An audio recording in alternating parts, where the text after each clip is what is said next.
আল্লাহ পাকের লাখো কোটি শুকরিয়া এবং সুজুদ যে মহান রব্বি করিম আল্লাহ তাআলা মেহেরবানি করে আজকের এই সালাতুল জুমার দিন আল্লাহ পাকের আশিকিন জাকিরিন মুহিব্বিন বান্দাদেরকে আল্লাহর ঘর বাইতুল্লাহ এই পর্যন্ত আপনাকে আমাকে সুস্থ শরীরে সুন্দর রেখে যে রবের হুকুম আদায়ের জন্য আমরা তার ঘরে আসতে পারলাম। আমরা সেই মহান রব, সেই মহান স্রষ্টা, মহান খালিক আল্লাহ তাআলার মেহেরবানের দরবারে কায়ম অনুবাক্যে অন্তরের সকল কৃপণ থেকে দূর করে আল্লাহর শুকরিয়া তান আদায়ের পাওয়ার লক্ষ্যার্থে খুশি হয়ে আমরা জবানটা ছেড়ে দিয়ে পড়ে নেই আলহামদুলিল্লাহ। বিশ্ব মানবতার মুক্তির দূত বিশ্বনবী জনাবি মুহাম্মদুর রাসূলুল্লাহ সাল্লাল্লাহু আলাইহি ওয়াসাল্লামের প্রতি লাখো কোটি দরুদ এবং সালাম। সম্মানিত মুআজ্জাজ মুহতারাম মুসল্লিনে কেরাম,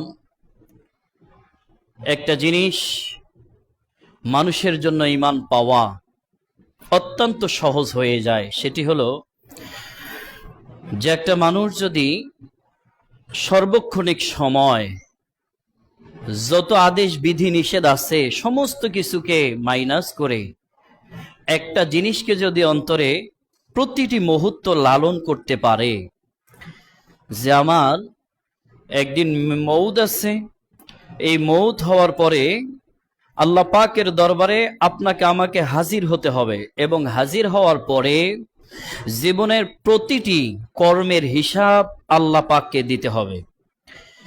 এই মৃত্যু নামক এই চিন্তাটা যদি কারো অন্তরে 24টি ঘন্টা বিরাজমান হয়, এই ব্যক্তিটার দ্বারায় আল্লাহর নাফরমানি, আল্লাহর অকৃতজ্ঞ, আল্লাহর সমস্ত কিছু নির্দেশ আদেশ পালন করা একমাত্র এই ব্যক্তির জন্য একটা চিন্তাই যথেষ্ট। কথা বলেন ঠিক কিনা? একটা চিন্তাই যথেষ্ট। একটা মানুষ যদি এই চিন্তাটা শুধু অন্তরে লালন করে, সব কথার মধ্যে একটাই হেদায়েতের জন্য আল্লাহর কাছে গ্রান্টেড হয়ে যাবে যে আমরা যে মারা যাব, মারা যাওয়ার পরে আমার আপনার যে একটা হিসাব হবে। আল্লাহ পাক রব্বুল আলামিন বান্দার 5টি প্রশ্নের জবাব ছাড়া কিয়ামতের ময়দানে বান্দাকে আল্লাহ পাক এক কদম পা ওঠার কোনো সুযোগ আল্লাহ দেবে না। এটা আমরা ইতিমধ্যে সকলে জানি। কি বলেন, জানি কি জানি না?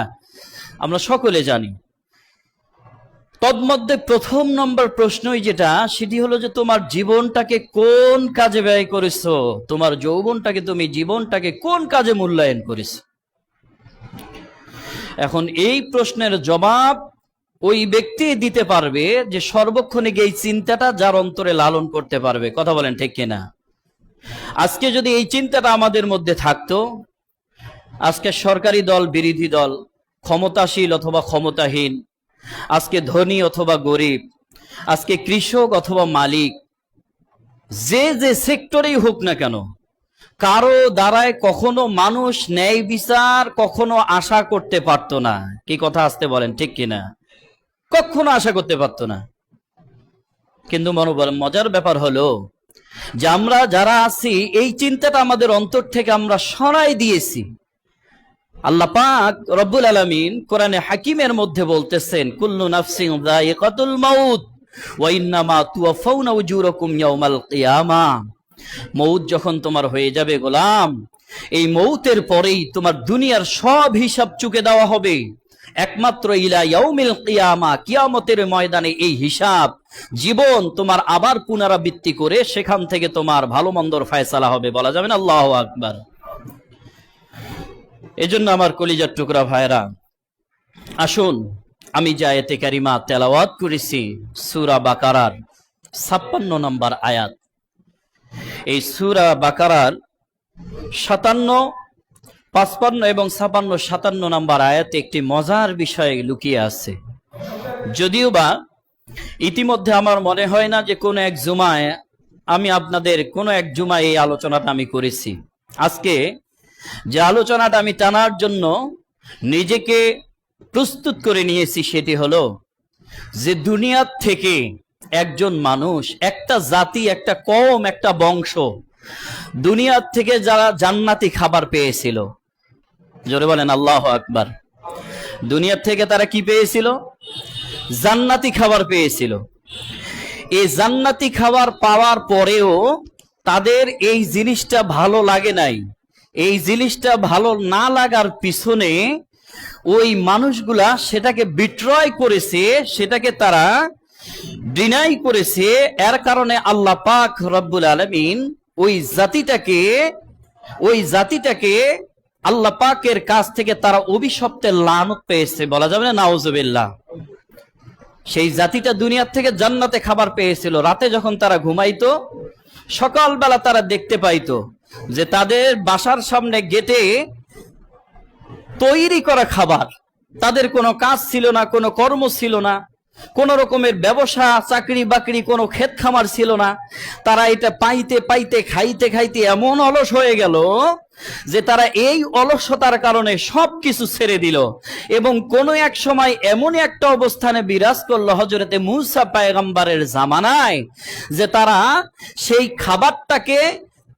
খাবারের মধ্যেও তারা দোষ বাইর করা শুরু করলো। বুঝতে পারছেন কথাগুলা? সেই খাবারে, জান্নাতে যে খাবারটা, এই খাবারটার মধ্যেও তারা দোষ বাইর করা শুরু করে দিল। আজকে এটা হয়েছে, কালকে সেটা হয়েছে, আজকে এটা কম, কালকে সেটা কম, এটা মজা নয়, ওটা মজা। যখন এই রকম নাস্বীকৃতি, অবাধ্যতা যখন তাদের মধ্যে চেপে বসলে, ইতিহাস অনেক বড়। আমি মূল কথা কয়েকটার কথার আমি চলে আসব, যে যখন তারা এই অস্বীকৃতি জ্ঞাপন করলো, আল্লাহ পাক রব্বুল আলামিন তাদের জান্নাতি খাবারটা তাদের উপর থেকে হারাম করে দিলেন। বলেন আল্লাহু আকবার। সেই জাতিটা কারা? সেই জাতিটা হলো বর্তমান যুগে ইহুদি নামক আমরা যাদেরকে মনে করি, যে ইসরায়েল এবং ফিলিস্তিন যেখানে যুদ্ধ বছরের পর বছর, প্রায় ৭৬-৭৭ বছর ধরে, যেখানে অকাতরে মুসলমানদেরকে নিরহভাবে তাদের উপর অন্যায়, অত্যাচার, জুলুম, নির্যাতন, নিপীড়ন চলছে, এর প্রতিবাদ করতে গিয়ে আজকে তারা কিছু কিছু মোড়লদের কাছে তারা জঙ্গি হিসাবে আখ্যায়িত পেয়েছে। আল্লাহ পাক রব্বুল আলামিন বলেন, পৃথিবীর মানুষ তোমরা সাহায্য না করলেও আমি আল্লাহ পাকের সাহায্য তাদের অতি নিকটে। আল্লাহ পাক বলেন, লাইয়ানসুরুল্লাহ ইয়ানসুরুকুম ওয়া ইউসাব্বিত আকদামাকুম। আমি আল্লাহ পাক সাহায্য করব, তবে কিছু সময় ধৈর্য ধারণ করলেই। কেন কিছু সময়? যে তাদের যদি কিছু সুযোগ দিয়ে তারা ভালো হয় হলো, আর যদি না হয় আল্লাহ পাকের সাহায্য এসে ওই ব্যক্তিদের বিরুদ্ধে ব্যবস্থা আল্লাহ পাক স্বয়ং নিজ হাতেই নিয়ে নেবেন। কথা বলেন ঠিক কিনা? তার বাস্তবতা আমরা দেখেছি কয়েকদিন যাবত। আজকে যে ফিলিস্তিনদের উপর নির্মমভাবে, নির্দয়ভাবে তাদেরকে একের পর এক দুনিয়ার থেকে শাহাদাত করে দিচ্ছে, দুনিয়ার থেকে তাদেরকে বিদায় করে দিচ্ছে। আল্লাহর সাহায্য আসে, তবে সাহায্য যখন আসে, এই সাহায্যের মোকাবেলা করার মতো পৃথিবীতে কোনো শক্তিধর আজ পর্যন্ত পয়দা হয় নাই, ভবিষ্যতে হওয়ারও কোনো সম্ভাবনা নাই। প্রত্যেকটি বিষয়ের উপরে এক একটি করে হুদুদ, এক একটি করে সীমারেখা আল্লাহ পাক বেঁধে দিয়েছেন। আমি যে কথাটা বলবো সেটি হলো যে এই ইহুদি জাত আজকে তারা অত্যাচার করতে করতে আমরা মুসলমান বিশ্ব যেখানে নিশ্চুপ, আল্লাহ পাকের সাহায্যে সেখান থেকে আমেরিকা, ক্যালিফোর্নিয়া, লস অ্যাঞ্জেলেস, এখান থেকে নিয়ে আগুনের দাবানল শুরু করে আল্লাহ পাক ইসরায়েল নামক রাষ্ট্রটার মধ্যেও এই আগুনের দাবানল ছড়াই দিয়ে সেখানে বহু ইহুদিদেরকে দেশ ছাড়া করতে আল্লাহর মুহূর্ত সময় লাগে নাই। বলা যাবে না আল্লাহু আকবার। আজকে জ্বলতেছে যে আগুনের মোকাবেলা করার মতো ক্ষমতা, তারা বলছে আমাদের এই ক্ষমতা নাই। বোম্বিং, আমাদের রেড বিমান, আমাদের যা কিছু আছে, ওয়াটার ফাইটিং, সবকিছু আমাদের ব্যর্থ। তারা এটাকে নাম দিয়েছে কি জানেন? বাংলা ভাষায় তারা এটাকে নাম যদিও বা ইংরেজিতে দিয়েছে, কিন্তু বাংলা ভাষায় যেটার ব্যাখ্যা পাওয়া যায় যে এটাকে বলেছে যে শয়তানের নিঃশ্বাস। কার নিঃশ্বাস? শয়তানের নিঃশ্বাস। যেই জেরুজালেম নিয়ে আজকে বছরের পর বছর তাদের কারাকারি মারামারি, আল্লাহ পাক সেখান থেকে দাবানল শুরু করে প্রথম নাম্বার আল্লাহর ঘরকে হেফাজতের জন্য সেখানে যাওয়ার রাস্তাটাকে আল্লাহ পাক বন্ধ করে দিয়েছে। বলা যাবে না সুবহানাল্লাহ? যে দিবে আল্লাহর সঙ্গে পাল্লা, আল্লাহ দুনিয়াতে তার রাখবে না কবু কাল্লা। কথা বলেন ঠিক কিনা? এটা আল্লাহর একমাত্র ক্ষমতা। আজকে যেই জেরুজালেম বাইতুল মুকাদ্দাসকে দখলের জন্য সারা বিশ্বের মুসলমানদের হৃদয় ঝরে, আজকে সারা বিশ্ব নিশ্চুপ থাকলেও, ক্ষমতাশীলরা নিশ্চুপ থাকলেও, আল্লাহর ঘরকে হেফাজত করার জন্য আল্লাহর পক্ষ থেকে সাহায্যের ইস্তেমরার আল্লাহ দিয়েই দিয়েছেন। বলা যাবে না সুবহানাল্লাহ? আজকে তাদের দেশ টিকায় রাখা অসম্ভব হয়ে গেছে। আজকে তাদের দেশকে টিকায় রাখা অসম্ভব হয়ে গেছে। কেন তারা এত অভিশপ্ত হইল? আজকে ইহুদি জাত আসলে মূসা পয়গম্বর, এটার থেকে আমরা যতটুকু জানি, এই ইহুদি জাত আসলে ইহুদি জাতদের মধ্যে প্রথমে আল্লাহ পাক তাদের এই ইহুদি জাতকে হযরতে ইয়াকুব পয়গম্বরের জামানাত থেকে, তেনার সন্তানেদের থেকে, যেনার যে 11 জন থেকে 12 জন সন্তান ছিল, এই 12 জন সন্তানের মধ্যে বিনিয়ামিন একজন ছিল। আর এই বিনিয়ামিনের নামে বর্তমান বিনিয়ামিন নেতানিয়াহু, এটা হলো ইসরায়েলের সে কুত্তা হায়না। কথা বলেন ঠিক কিনা? কিন্তু অবাধ্যতার কারণে আল্লাহ পাক রব্বুল আলামিন তাকে অভিশপ্ত করে দিয়েছে। ইতিহাস অনেক বড়, জুমার দিন কয়েকটি মূল টপিক নিয়ে কথা বলতে হয়, ইতিহাসে যাওয়া সম্ভব নয়। আসুন যে কথাটা আমি বলবো, আসলে দেখেন আল্লাহ পাক রব্বুল আলামিন এই পৃথিবীতে আল্লাহর ঘর যেমন করে ছড়াই ছিটিয়ে রেখেছেন, আল্লাহর ঘরকে হেফাজত করার দায়িত্ব জোরে বলেন কার হাতে? জোরে বলেন কার হাতে? আমরা যদি আল্লাহর ঘরকে আবাদ করা ছেড়ে দেই, নামাজ পড়তেও যদি নাও আসি, এতে ক্ষতি আমাদের। আমরা যদি এই ঘরের খোঁজ খবর না রাখি, ক্ষতি আমাদের। কি বলেন? আল্লাহর 5 পয়সা দামের কোনো ক্ষতি আছে প্রিয় ভাইরা? জোরে বলেন, কোনো ক্ষতি আছে? কোনো ক্ষতি নাই আমার কলিজার টুকরা ভাইরা। তাহলে পাক কালামে হাকিম থেকে আমি যে আয়াতে কারিমা আপনাদের সামনে পড়েছি, সেটি হলো যে ইহুদি জাত বারবার তারা নিজেদেরকে অভিশপ্ত এবং তারা নিজেদেরকে সেখান থেকে বিরোধিতা করে করে আজকে তাদের এই অবস্থা। যেমন মূসা পয়গম্বরকে, এরা আসলেই অবাধ্য জাতি। মূসা পয়গম্বরকে একদিন আল্লাহ পাক রব্বুল আলামিন ইহুদিদের কাছে পাঠিয়ে দিলেন, যাও তুমি তাদের কাছে গিয়ে তোমার দ্বীনের দাওয়াতের প্রচার তুমি করো। এই ইহুদিদের কাছে গিয়ে মূসা পয়গম্বর যখন দাওয়াত দিলেন, বলো লা ইলাহা ইল্লাল্লাহ তুফলিহুন, বলো আল্লাহ ছাড়া কেউ নাই, আল্লাহ একমাত্র অদ্বিতীয়, তিনি একমাত্র স্রষ্টা, খালিক, মালিক তিনি, এবং লা ইলাহা ইল্লাল্লাহ মূসা কালিমুল্লাহ, আমি আল্লাহর পক্ষ থেকে নবী হিসেবে মূসাকে আল্লাহ পাক নিযুক্ত করেছে। আল্লাহ পাক রব্বুল আলামিন এই দাওয়াতটা যখন মূসা পয়গম্বর তাদেরকে দিয়ে বসলো, তারা কেমন অবাধ্যতা করলো আল্লাহ পাক রব্বুল আলামিন তখন এই সঙ্গে সঙ্গে আল্লাহ পাক কিয়ামত পর্যন্ত এই বিশ্ববাসীকে না জানার জন্য সূরা বাকারার 55, 56, 57 নম্বর আয়াতে আল্লাহ পাক জানাই দিলেন।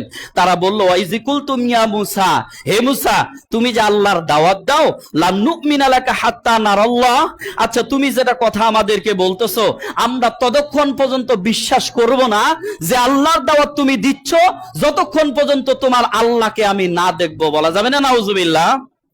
আল্লাহ পাক রব্বুল আলামিন বললেন, লা তুদরিকুল আবসার ওয়া হুয়া ইউদরিকুল আবসার ওয়া হুয়াল লাতীফুল খবীর। আল্লাহকে কেউ দেখতে পারে নাই, আর দেখলেও সেটা সহ্য করার মতো নয়। আল্লাহ পাক রব্বুল আলামিন এই আয়াতে বললেন, আল্লাহ পাক যখন এই মূসা পয়গম্বরকে তাদের দাওয়াতের জন্য পাঠালেন, মূসা পয়গম্বরকে বলল, নারাল্লাহা জাহরা, আমরা যতক্ষণ পর্যন্ত তোমার আল্লাহকে দেখব না, ফা আখাযাতুহুমুস সাইকাতু ওয়া আনতুম তানজুরুন, ততক্ষণ পর্যন্ত আমরা তোমার আল্লাহকে বিশ্বাস করব না। বলা যাবে না নাউজুবিল্লাহ? ইহুদি দেখছেন কত বড় ইহুদি কত বড় অবাধ্য জাতি। এই ইহুদিরা আজকে সারা বিশ্বে বিজ্ঞান গবেষণা করে দেখেছে, তারা এত বড় পাণ্ডিত্য পাইল কোথায়, এত শক্তিধর কোথায়? আল্লাহ পাক কিছু সময় তাদের উপরে ওই যে আসমান থেকে আল্লাহ পাক রব্বুল আলামিন 57 নম্বর আয়াতে বলতেছেন, ওয়াজালনা আলাইকুমুল গামা ওয়া আনজালনা আলাইকুমুল বান্না ওয়াস সালওয়া। আল্লাহ পাক রব্বুল আলামিন তাদেরকে কিছুদিন জান্নাতি খাবার খাওয়ানোর ফলে তাদের মেধা শক্তি আল্লাহ পাক এমন ভাবে বাড়াই দিয়েছে যে তাদের ওই মেধা শক্তির কারণে আজকে সারা বিশ্বের মধ্যে তারা শক্তিধর। কথা বলেন ঠিক কিনা? এরপরে যখন মূসা পয়গম্বর তাদেরকে বলল, ঠিক আছে তোমরা আমার আল্লাহকে দেখবা, মূসা পয়গম্বর বলল, না, কখনো লা তুদরিকুল আবসার, আমার আল্লাহকে দেখা যায় না। তারা যে খেয়াই বসলো না, আমরা তোমার আল্লাহকে দেখব, তারপরে তুমি যে হক নবী বলে দাবি করো, তোমার আল্লাহ যে একজন, আমরা বিশ্বাস তখনই করব যখন তুমি তোমার আল্লাহকে আমাদের সামনে দেখাইতে পারবা। আল্লাহ পাকের মুসা পয়গম্বর সঙ্গে সঙ্গে আল্লাহর কাছে ইলহাম দিয়ে দিল, ও আল্লাহ পাক রব্বুল আলামিন, এরা এমন একটা অবাধ্য জাতি, তোমাকে তারা দেখতে চায়, তোমাকে না দেখা পর্যন্ত আমি মুসা কেউ তারা অ্যালাউ করে না, তারা নবী হিসাবে মানবে না। ও আল্লাহ, আমার একটু আর্জি হলো, তুমি যদি তাদেরকে দেখা দাও, আমার পক্ষ থেকে তাদের জন্য হেদায়েতের কথাগুলো বলা এবং হেদায়েতের দাওয়াত প্রচার করা আমি মুসার জন্য পক্ষে সম্ভব হয়ে যাবে। বলেন সুবহানাল্লাহ। কিন্তু আল্লাহর কি নিশান, আল্লাহর কি মহিমা! আল্লাহ পাক রব্বুল আলামিন সঙ্গে সঙ্গে মুসা পয়গম্বরকে জানালো, ওদের মধ্য থেকে যারা ধর্মীয় যাজক, সব যাজকদের মধ্য থেকে যারা পাণ্ডিত্য অর্জন করেছে, তাদের মধ্যে বেছে বেছে সেখান থেকে 70 জন পণ্ডিত নাও। 70 জন পণ্ডিত নেওয়ার পরে ওই যে তুর পর্বতে তুমি চলে যাও, সেখানে তাদের সঙ্গে আমি দেখা দেব। যখন তাদেরকে নিয়ে বেছে বেছে তাদের ধর্ম যাজকদেরকে নিয়ে যখন তুর পর্বতে চলে গেল, যাওয়ার পরে আল্লাহ পাক রব্বুল আলামিন তেনার 70,000 নূরের তাজাল্লির একটা পর্দা শুধু কিছু অংশ ভাষায় দিয়েছে আল্লাহকে প্রকাশ করার জন্য। ওই মুহূর্তে 70 জন ধর্মযাজক সেখানে অজ্ঞান হয়ে সেন্সলেস হয়ে পড়ে গেছে। বলা যাবে না আল্লাহু আকবার? কি বলেন, আল্লাহকে দেখা সম্ভব? আল্লাহকে দেখা সম্ভব? আল্লাহ বলছে লা তুদরিকুল আবসার, আমাকে দেখতে চায় না, ওয়া হুয়া ইউদরিকুল আবসার, আর যদি দেখো এটা তোমার দ্বারা সম্ভব হবে না। আমাকে দেখতে হলে জান্নাতে আসো, আমার ভালো কাজকর্ম তোমরা করো, আমার বিধিনিষেধ তোমরা মানো, কিয়ামতের ময়দানে জান্নাতে যে আল্লাহকে দেখে দেখে তোমরা দুনিয়াতে ইবাদত বندگی করো নাই, না দেখে ঈমান গ্রহণ করেছো গোলাম, আমি কিয়ামতের ময়দানে জান্নাত ফয়সালা হওয়ার পরে সেখানে তোমাদের সামনে আমি ওপেন ভাবে এসে তোমাকে জান্নাতীদের সঙ্গে আমি আলাপচারিতা সামনাসামনি করব। বলা যাবে না সুবহানাল্লাহ? দুনিয়ার থেকে আল্লাহ দেখা কখনো সম্ভব? কি বলেন, সম্ভব? সম্ভব নয়। মুসা পয়গম্বর, মুসাও বেহুশ, তারাও বেহুশ। আল্লাহর পক্ষ থেকে মুসা যখন জ্ঞান পেয়ে গেল, জ্ঞান পেয়ে যাওয়ার পরে আল্লাহকে মুসা পয়গম্বর বলতেছে, ওগো আল্লাহ, এই তো আর এক মুসিবত আমার জন্য কায়েম হয়ে গেল।